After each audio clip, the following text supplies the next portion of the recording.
I can feel like 80 rats in my Marys. Me and Drizzy back to back is getting scary. If you fucking with my eyes, just don't come near me.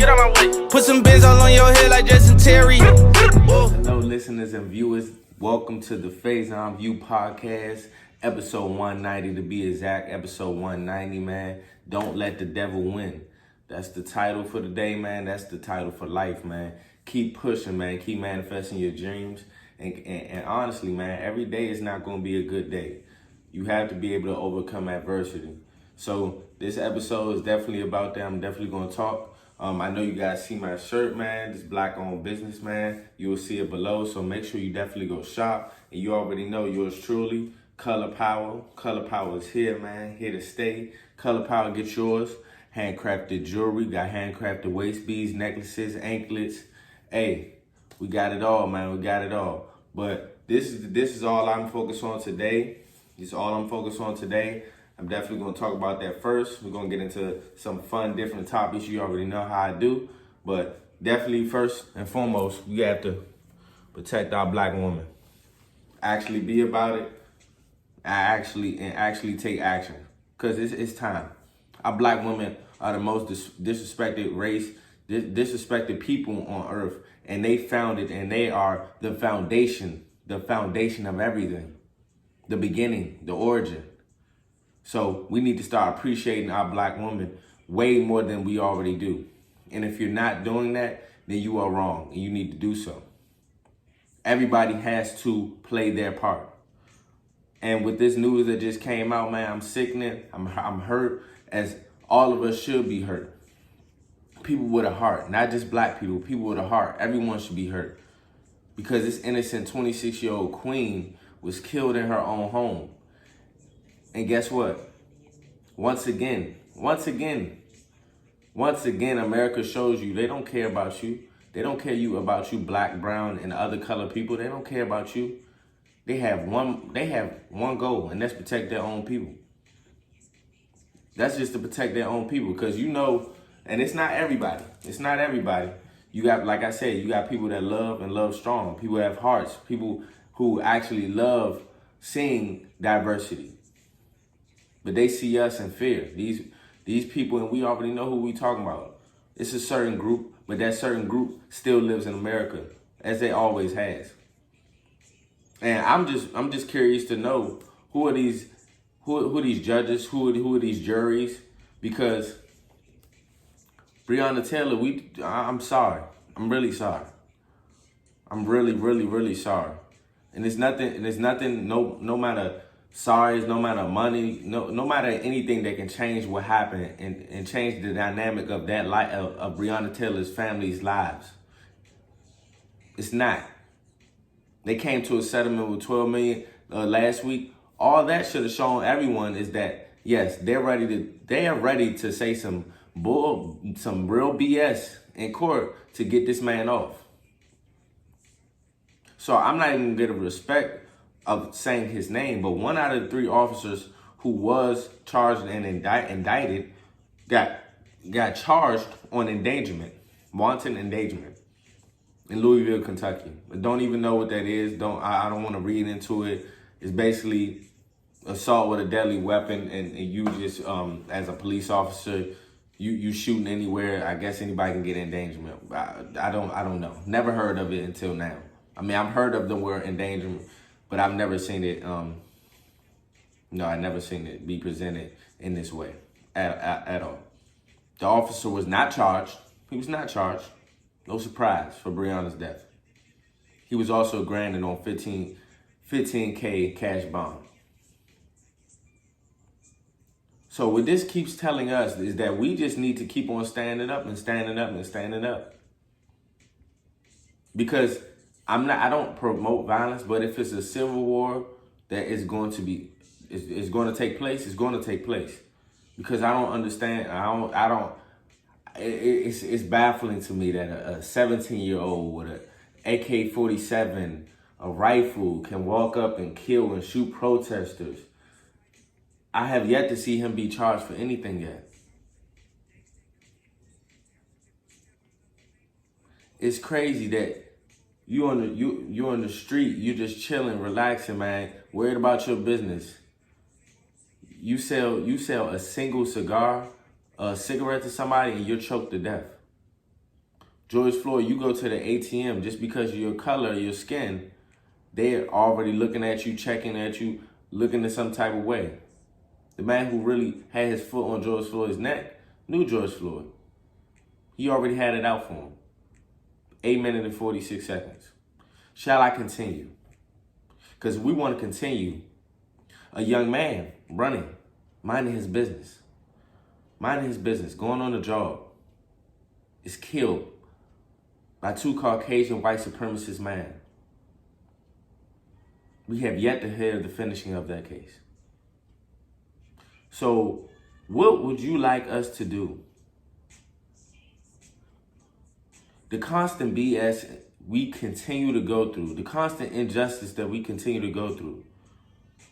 So for all you people that want to troll and think it's a political matter, that we saying Black Lives Matter, that we talk about our black woman being protected, we talk about black man being protected, this doesn't happen to any other race like that. It doesn't. And I'm not just saying in the abstract of, you can put in anything that you want. You can go down the line. That's totally fine. The history of history, present day, and from 400 years ago.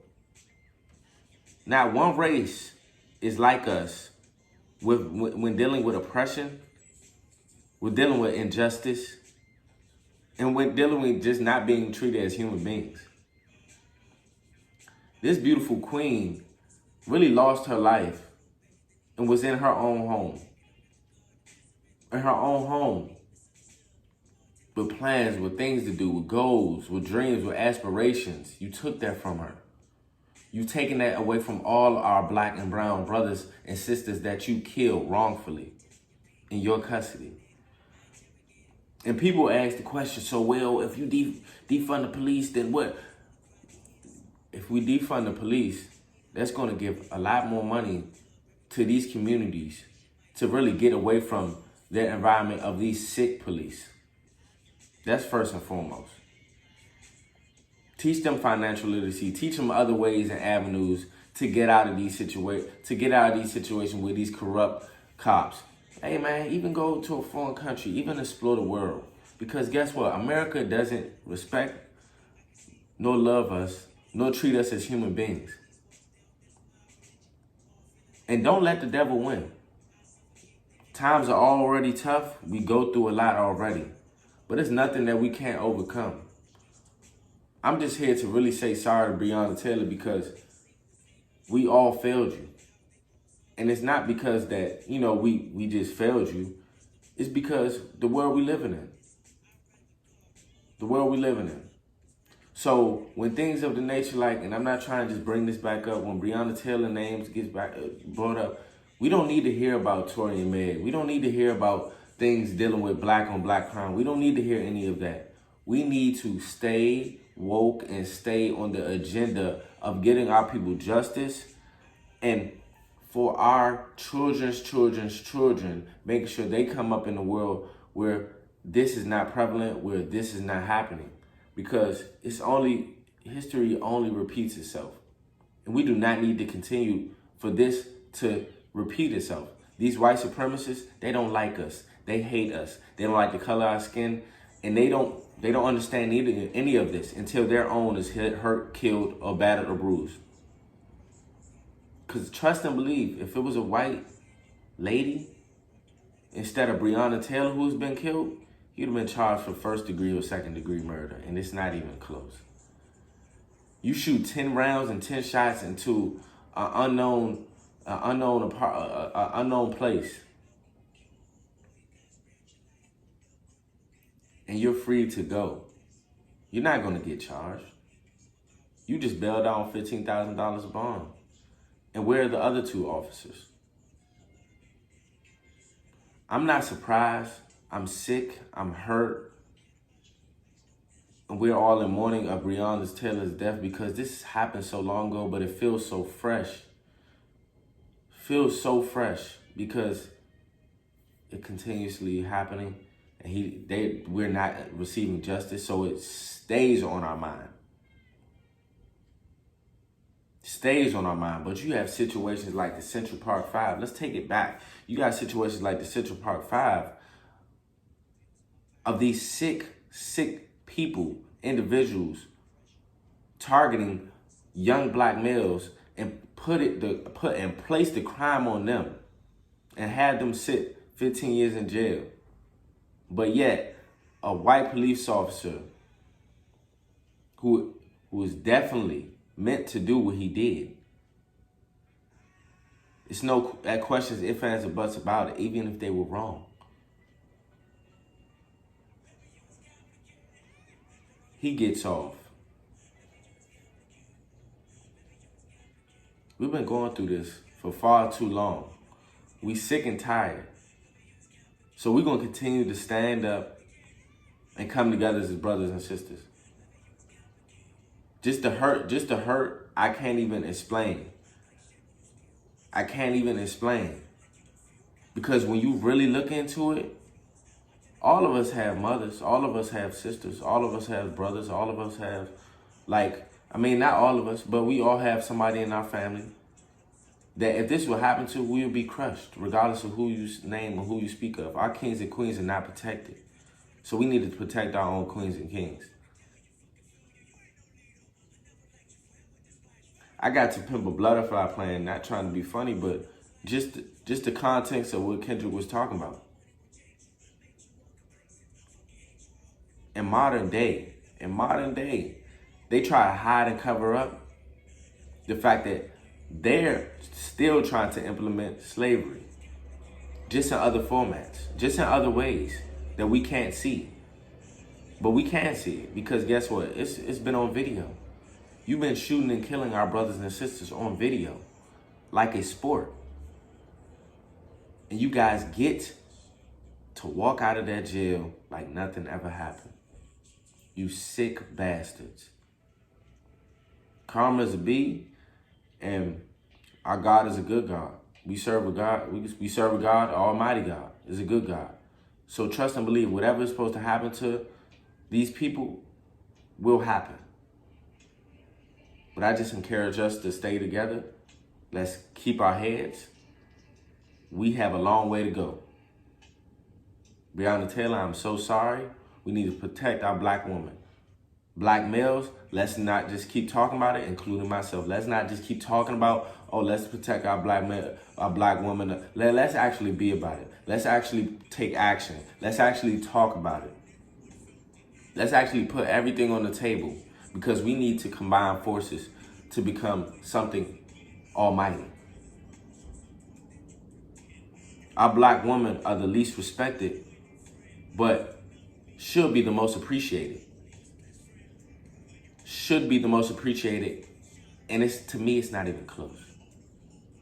And it's not even close. And that's no disrespect to anybody. And that's no disrespect to any ethnicity or anything. I only speak from the heart solely off the fact that I am an African American man. I come from that. My mother's black. My father's black. I have black excellence all around me. God bless. But I will be torn apart, heartbroken if any of that were to happen to them. And thank God I do have a good family structure. But I would lose my mind if something like that would happen to my mother, to my cousin, to my aunt. So let's respect our black woman. Let's make that the top priority. The top priority. Because black males, we know we go through hell and back. But so do our black women. And so do our queens. So we need to hold ourselves accountable when it comes to black women. Point blank period. There's nothing else to be said. Rest in peace, Breonna Taylor. Condolences to your family. I just hope and wish that things were different. But unfortunately, the times we living in, it's not. But we're going to be the part of the change that you want to see and that you should be a part of and you should be here for. Rest in peace. Moment of silence.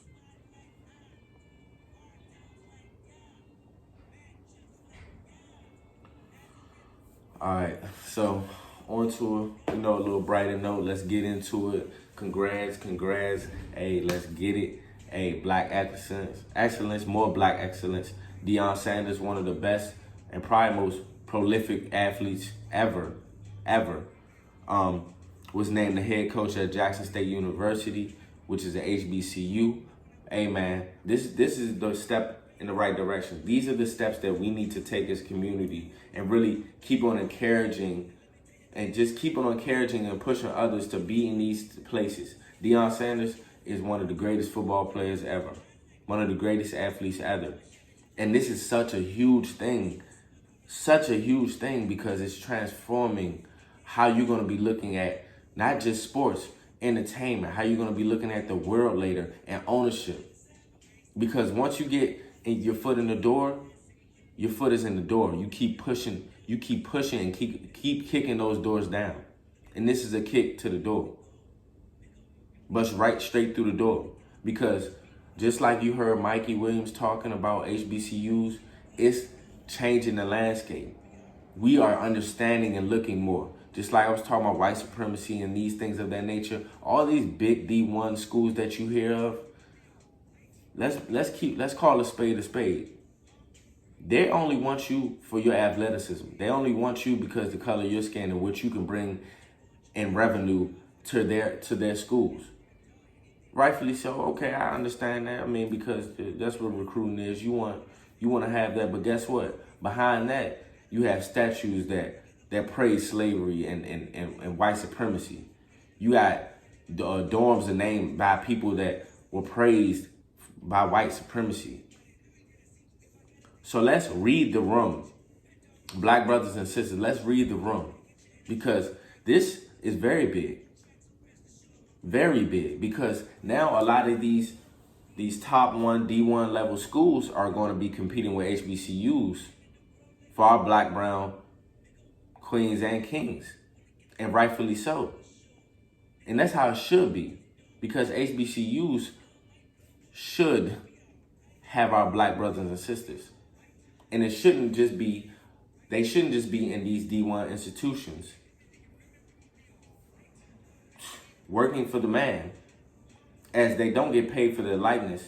They don't get paid for their name. So I'm bringing all this revenue to your huge school, winning Heisman's, I'm doing all this, I'm doing that. What do I personally gain from that? Because guess what? You can go to the NFL and your stock be just as low.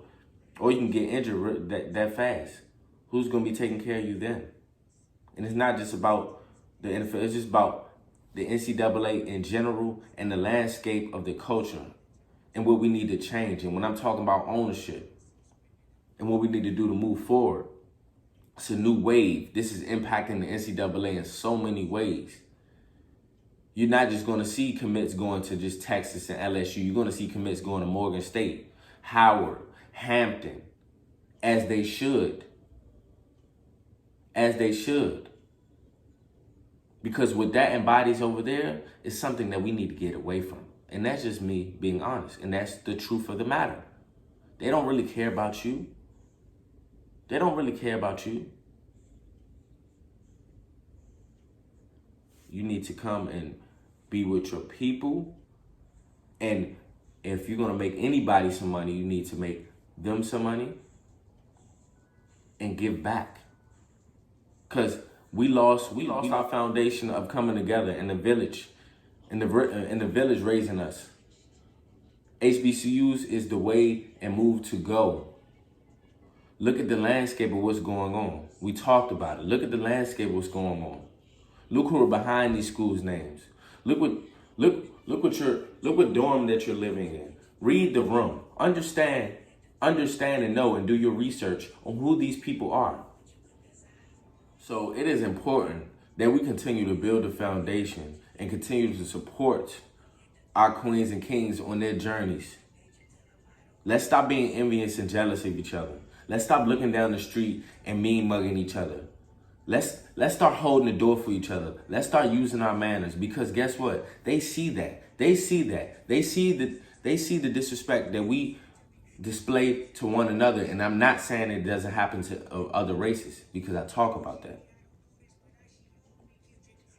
But when you're holding hands together, you're stronger, you linked up. So what Deion Sanders is doing is only the start.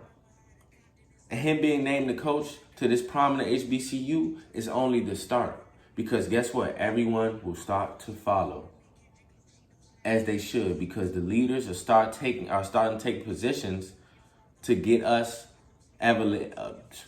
motivated to really elevate our culture. That's what it's about.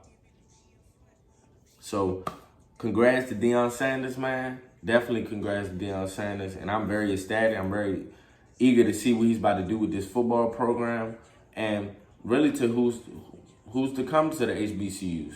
Because it's time. Basketball, tennis, I don't care what it is. Football, volleyball, it is time. It's time to make the right decisions. So, man, on to another topic. You already know, man. I'm going to have a good one for you. I got to have a good one for you. Good questions. So, but this is more so my opinion. Pros and cons of cell phones in relations or relationships. So, it's always pros and cons to a lot of things, basically everything, almost everything. Pros and cons to everything, because you always can see the positive out of things and negative out of things. But I feel like it's definitely a good amount of pros and cons to the phones and relationships. I feel like it's more cons, but let me get to it. Let me tell you what my pros are when dealing with phones and relationships. So I feel like phone conversations which is good nowadays, and you have social media. That I feel like FaceTime and the phone conversation is good. You get to interact. We didn't have that before. Back then we couldn't see each other's face. Definitely having your phone in general. Talking. I feel like texting is a good pro. It's faster ways to access communication. Honestly, you have all outlets. You have text. You have Messenger. You have Zoom. You have Google Meets. You have Google Hangouts. You have FaceTime. It's many ways to communicate especially if you're in a long distance relationship, and especially if you are definitely close knit with a person, and you want to talk and speak to them. That's access. Those are pros of phones and relationships. The cons of phones and relationships, it's a lot, but I feel like the cons are the attention not given while your phone is out. And I'm saying that if you're, you could be on FaceTime and you just, whatever, you're on your phone, you might have a little laptop, whatever, but you're on your phone, it's going to cause a conversation you're not paying attention, or you're with each other and you're on your phone. People get irritated by that because, hey, I'm with you right now. I should be the center of attention, especially I'm with you. Then another con, a phone is always on your mind. Because we need our phones for so many things now. The world has changed so much. Everything that we need access to is in our phones. You want access to your bank account to see what's going on. You want access to your email to see what's going on. You need access to your text message to see what's going on. Access to your social media to see. Your phone is your brand. Your phone is your brand. That is an embodiment of yourself. And really all the details and the data that you have in your phone is you. So we always have it on our minds, and that can become a problem. And that's why we're constantly checking our phones, because it's on our mind constantly. So I feel like that's another con in relationship and partners wise. The text back factor is one of the biggest cons. Like, it's always, not saying, it just depends on who the person is. Don't get me wrong, it depends on who the person is. But it is an asterisk next to that, because it's either, I texted her. She didn't even text me back until like 2 hours later. Or whatever, man. Like, I'll text back like an hour later. And then you get into that texting battle of like, the range of when you text me. I'm not like that. Like, I can say sometimes I've been a bad texter, and it's just me not checking my phone periodically. and you know, just not staying on it. But if I'm texting you, I'm texting you back. It doesn't matter who you are. I'm not one of those type of people. And to be in a battle, but I've done it before. I'm not to say that. I'm not going to say that. I have done it before. You know, somebody takes you back like 3-4 hours later. You like you might not even deserve a text back, or like I'm gonna just put it on read, and then you know what I'm saying, you decipher that as you may. But I feel like that causes problems in relationships, because it's just like it's kind of an ego thing, back and forth. Oh well, you ain't text me then, well, I ain't gonna text you. It's just gonna keep on bumping heads. So, and I feel like another factor. I can say that I'm a texter. I like to text a little bit more, but I do like to interact over the phone and FaceTime too.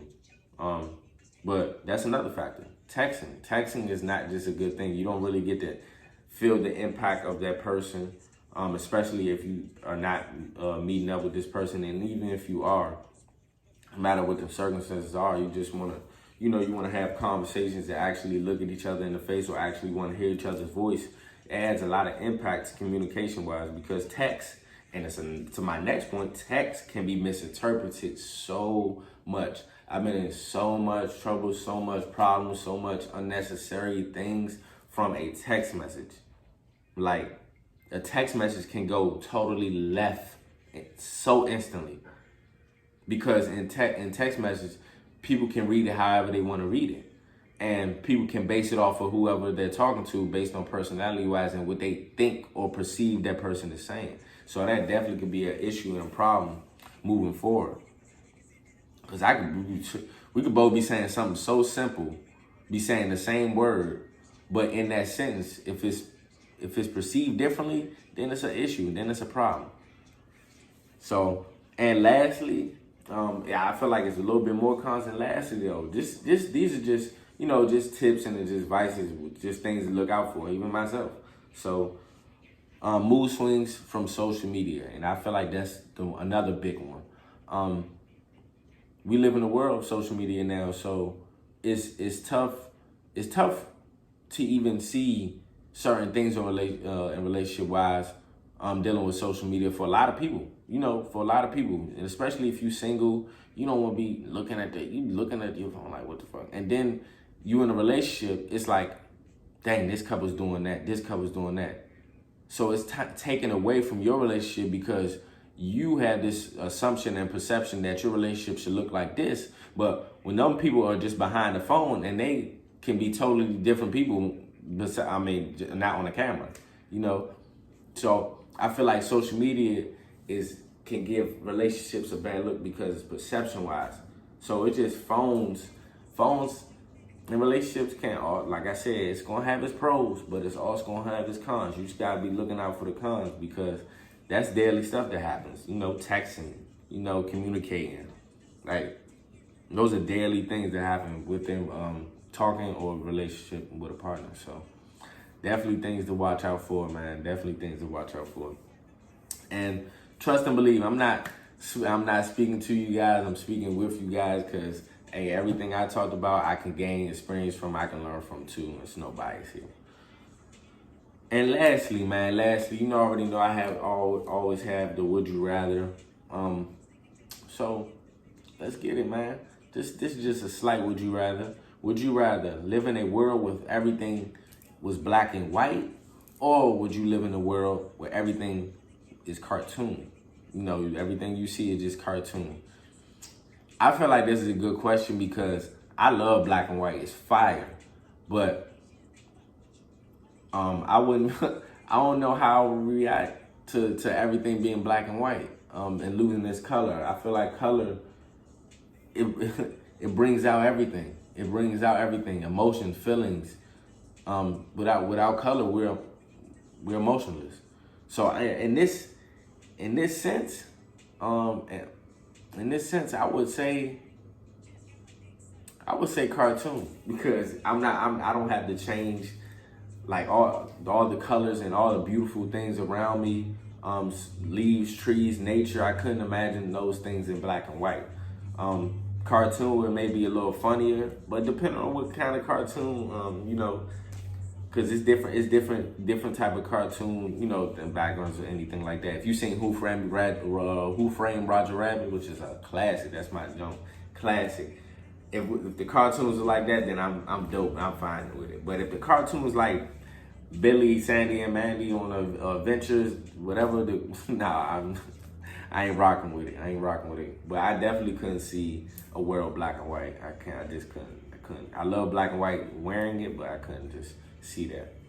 But guess what, man? Every single Thursday at 5 p.m. Eastern time, man. Make sure you tune in, like, and subscribe.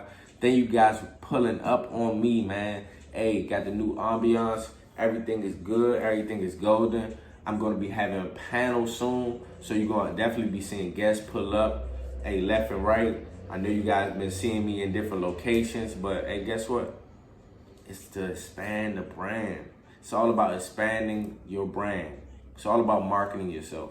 So, man, make sure you double like, man. Make sure you subscribe, man, and make sure you just keep on keeping on, man. Hey, don't let the devil win, man. Let's keep our faith in God, and let's get to it. And before I go, let's go. We must protect our black woman at all costs, and I'll be putting that below so you know exactly where to shop to get it, man. This is black owned.